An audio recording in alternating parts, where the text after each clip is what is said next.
আপনারা দেখতে পাচ্ছেন আরজিকর মেডিকেল কলেজ হাসপাতাল ইতিমধ্যেই কেন্দ্রীয় বাহিনী পৌঁছে গিয়েছে। গতকাল সুপ্রিম কোর্টের নির্দেশ ছিল যে এই হাসপাতালে নিরাপত্তার দায়িত্ব এবার থেকে নেবে কেন্দ্রীয় বাহিনী।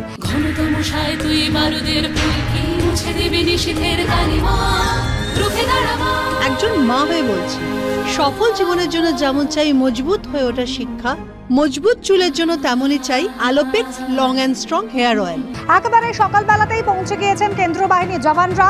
রাজ্য পুলিশের সঙ্গে তারা কথা বলছেন, কোথায় কিভাবে কত বাহিনী মোতায়েন করা হবে, কোথায় কোথায় নিরাপত্তার দায়িত্বে থাকবেন তারা, সেই বিষয়টি নিশ্চিত করা হচ্ছে।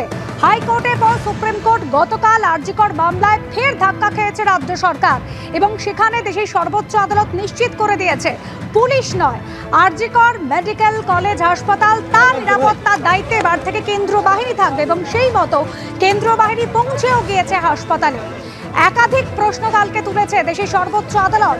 কেন আত্মহত্যা বলে চালানোর চেষ্টা করা হয়েছে, কেন এফআইআর দেরিতে হয়েছে, সকালে ঘটনা ঘটেছে তারপরে কিভাবে হাসপাতালে এই ঘটনায় একেবারে রাত্রবেলা এফআইআর করা হলো, কিভাবে 14ই আগস্ট মধ্যরাতে হাসপাতালে হামলার ঘটনা ঘটলো। সুপ্রিম কোর্টের প্রধান বিচারপতির বেঞ্চে পর প্রশ্নের মুখে পড়েছে কলকাতা পুলিশ। এটা ভয় জাগানোর মতো ঘটনা বলেছে সুপ্রিম কোর্ট। আমরা আরো একটা ধর্ষণের জন্য অপেক্ষা করতে পারবো না। আরজিকর মেডিকেলে হামলায় রাজ্যের থেকে রিপোর্ট তলব করা হয়েছে সুপ্রিম কোর্টের তরফ থেকে। তৎকালীন অধ্যক্ষ কেন প্রথমে আত্মহত্যা বলে চালাতে চেয়েছিলেন প্রশ্ন তুলেছে সুপ্রিম কোর্ট। কি করে বহিরাগতরা 14ই আগস্ট হাসপাতালে ঢুকে হামলা চালালো, শান্তিপূর্ণ আন্দোলনে কি করে 7,000 দুষ্কৃতী ঢুকে গেল। আরজিকর মেডিকেল কলেজ হাসপাতালে ভাঙচুরের ঘটনায় 22শে আগস্টের মধ্যে রাজ্যের রিপোর্টও তলব করা হয়েছে। অপরাধের জায়গা সুরক্ষিত রাখা পুলিশের কর্তব্য, কেন তা করা হয়নি, এরকম একাধিক প্রশ্ন যখন উঠেছে সুপ্রিম কোর্ট, তারপর আরজিকর হাসপাতালের নিরাপত্তার দায়িত্ব কেন্দ্রীয় বাহিনীর হাতে তুলে দেওয়া হয়েছে। ইতিমধ্যে হাসপাতালে দেখতে পাচ্ছেন ঢুকছেন কেন্দ্রীয় বাহিনীর জওয়ানরা। এর আগেই কলকাতা পুলিশের সঙ্গে তারা কথা বলেছেন এবং কোথায় কোথায় কত কেন্দ্রীয় বাহিনী মোতায়েন করা প্রয়োজন রয়েছে, কোথায় নিরাপত্তায় গলদ রয়েছে, সেই সমস্ত বিষয় তারা খতিয়ে দেখছেন। ঝিলাম করঞ্জাই আমাদের প্রতিনিধি রয়েছেন আমাদের সঙ্গে। ঝিলাম, আমরা দেখতে পাচ্ছি কেন্দ্রীয় বাহিনীর জওয়ানরা ইতিমধ্যে অ্যাডমিনিস্ট্রেটিভ বিল্ডিং এ ঢুকেছেন। তার আগে একেবারে কলকাতা পুলিশের সঙ্গে কথা বলা হয়েছে, কোথায় নিরাপত্তায় গলদ রয়েছে খতিয়ে দেখছেন তারা। এই মুহূর্তে সিআইএসএফ এর যে উচ্চপদস্থ কর্তা তিনি হাসপাতালের এক আধিকারিকের সঙ্গে এবং হাসপাতালের যে আউটপোস্টের যিনি ওসি তার সঙ্গে প্ল্যাটিনাম জুবিলি বিল্ডিং সেখানে ঢুকলেন। প্ল্যাটিনাম জুবিলি বিল্ডিং হচ্ছে প্রিন্সিপালের অফিস এবং এখান থেকে অ্যাডমিনিস্ট্রেশনের যে কাজকর্ম সেগুলো চলে। যেটা আমরা জানতে পারছি যে এই মুহূর্তে তারা এসছেন হাসপাতালের যারা প্রশাসক তাদের সঙ্গে বৈঠক করবেন, বৈঠক করে বোঝার চেষ্টা করবেন কোথায় কোথায় এই যে পজিশনিং দরকার, স্ট্র্যাটেজিক পয়েন্টগুলো কোথায় থাকা দরকার। কারণ এই যে ডিপ্লয়মেন্ট হবে কোর্টের নির্দেশে, সুপ্রিম কোর্টের মহামান্য প্রধান বিচারপতির যে নির্দেশে, সেই ডিপ্লয়মেন্টের জন্যে সুষ্ঠুভাবে যে সমন্বয় করে নির্দিষ্ট কোন জায়গায় ডিপ্লয়মেন্ট হওয়া দরকার সেই কারণে বৈঠক দরকার। আমরা জানতাম আজ সকালেই সিআইএসএফের এই উচ্চপদস্থ কর্তা তিনি আসবেন। সেই উচ্চপদস্থ কর্তা একা নয়, তার টিম নিয়ে এসছেন এবং এসছেন যেটা মূলত হাসপাতাল প্রশাসনের সঙ্গে কথা বলার জন্যে। কথা বলে কী করে জানবেন যে হাসপাতালে কোথায় কোথায় নিরাপত্তা দরকার এবং কোন জায়গাগুলোতে যেখানে সম্ভাবনা বেশি। সব সময় নিরাপত্তা এমন এমন জায়গায় দেওয়ার প্রয়োজন হয় যেখানে সম্ভাবনা বেশি থাকে এবং সেই কারণে সেই স্ট্র্যাটেজিক পয়েন্টগুলো হাসপাতাল প্রশাসনের সঙ্গে তারা কথা বলবেন, জানার চেষ্টা করবেন।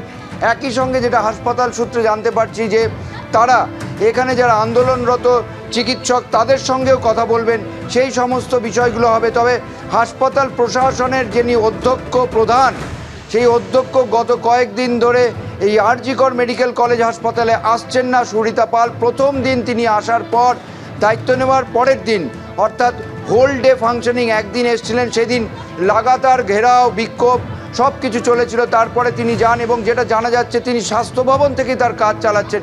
অন্যদিকে হাসপাতালে উপাধ্যক্ষ বুলবুল মুখোপাধ্যায় তিনি নিয়মিত আসছেন। গতকালও তিনি এসআইটিতে গিয়েছিলেন। এখানকার তিনি বিভিন্ন তথ্য, সাফাই কর্মীরা কতজন আছে এবং তাদের নিয়োগ ইত্যাদি সংক্রান্ত তথ্য নিয়ে এসআইটিতে গিয়েছিলেন বা স্বাস্থ্য ভবনে গিয়েছিলেন। আজকে এখন অবধি উপাধ্যক্ষ আসেননি, তবে additional medical super major doctor Dwaipayan Biswas এসছেন এবং তিনি দেখলাম যে আমরা যে ডিআইজি তথাকথিত ডিআইজি র্যাঙ্কের সিআইএসএফের ডিআইজি র্যাঙ্কের একজন পদস্থ কর্তার সঙ্গে তিনি ঢুকলেন তেমনটাই জানা যাচ্ছে। তবে এখনও নির্দিষ্ট করে পদাধিকারী আমরা দেখছি তারা ভেতরে গিয়েছেন এবং এই যে আরজিকর মেডিকেল কলেজের আউটপোস্টের ওসি তিনিও সঙ্গে ছিলেন। হাসপাতাল প্রশাসনের সঙ্গে বৈঠক হবে, চিকিৎসকদের সঙ্গে, আন্দোলনরত পড়ুয়াদের সঙ্গে বৈঠক হবে। তবে তোমাকে জানিয়ে রাখবো, আন্দোলনরত পড়ুয়াদের একটি অবস্থান রয়েছে সিআইএসএফ সম্পর্কে। তাদের বক্তব্য, সুপ্রিম কোর্টের এই নির্দেশকে তারা স্বাগত জানাচ্ছেন। তবে কতদিন অবধি সিআইএসএফ থাকবে সেই নিয়ে তাদের প্রশ্ন। নিরাপত্তা সুনিশ্চিত করতে হবে এবং তার আগে এই যে নারকীয় ঘটনা, ধর্ষণ এবং খুন হয়েছে, তাতে যারা যারা যুক্ত প্রত্যেককে চিহ্নিত করে সুনির্দিষ্টভাবে তাদেরকে শাস্তি দিতে হবে। তাদের বক্তব্য যে তারা বিশ্বাস করেন যে এখনও এর সঙ্গে যুক্ত যারা, তারা এখানে মুক্তাঙ্গনে ঘুরে বেড়াচ্ছে, তারা এখনও চিহ্নিত হয়নি, গ্রেপ্তার হয়নি, ফলে তারা সুরক্ষিত বোধ করছেন না। তারা কর্মবিরতি চালিয়ে যাবেন।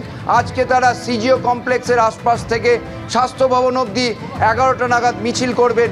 এর পাশাপাশি তারা বৃহস্পতিবার, আজকে বুধবার, বৃহস্পতিবার আগামীকাল সুপ্রিম কোর্টে সিবিআই কি জানান কোর্টের তাদের তদন্ত সম্পর্কে, তার দিকে তাদের তদন্তে আন্দোলনের পরবর্তী পদক্ষেপ অপেক্ষা করছে। তবে এই মুহূর্তে সবচেয়ে গুরুত্বপূর্ণ যেটা দেখা যাচ্ছে, আরজিকর মেডিকেল কলেজ হাসপাতালে জুনিয়র ডাক্তাররা একদিকে যখন আন্দোলন চালিয়ে যাবে বলছে, অন্যদিকে সুপ্রিম কোর্টের মহামান্য প্রধান বিচারপতির নির্দেশে সিআইএসএফের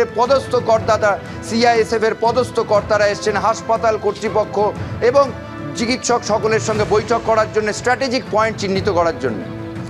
একেবারে ঝিলম, তুমি নজর রাখো, ইতিমধ্যেই সিআইএসএফ এর জওয়ানরা তারা এসেছেন নিরাপত্তার দায়িত্ব নিতে এবং ইতিমধ্যে অ্যাডমিনিস্ট্রেটিভ বিল্ডিংয়ে তারা গিয়েছেন। অধ্যক্ষ আসেননি, উপাধ্যক্ষ তারও অফিস রয়েছে এই বিল্ডিংয়ে, তাদের সাথে কথা বলবেন, অর্থাৎ হাসপাতাল কর্তৃপক্ষের সঙ্গে তারা কথা বলবেন। স্ট্র্যাটেজিক পয়েন্ট ঠিক করা হবে, ঠিক কোথায় কোথায় নিরাপত্তায় গলদ রয়েছে, কোথায় কোথায় নিরাপত্তা বাড়ানোর প্রয়োজন রয়েছে, সেই সমস্ত বিষয় একদিকে যেরকম আলোচনা হবে, অন্যদিকে আন্দোলনকারী চিকিৎসকরা তারাও কিন্তু একটা প্রশ্ন তুলছেন যে কেন্দ্রীয় বাহিনীর হাতে হাসপাতালে নিরাপত্তার দায়িত্ব দেওয়া হয়েছে, সেই কেন্দ্রীয় বাহিনীর জওয়ানরা কতদিন মোতায়েন থাকবেন সেই প্রশ্ন কিন্তু তুলছেন আন্দোলনকারী চিকিৎসকরা।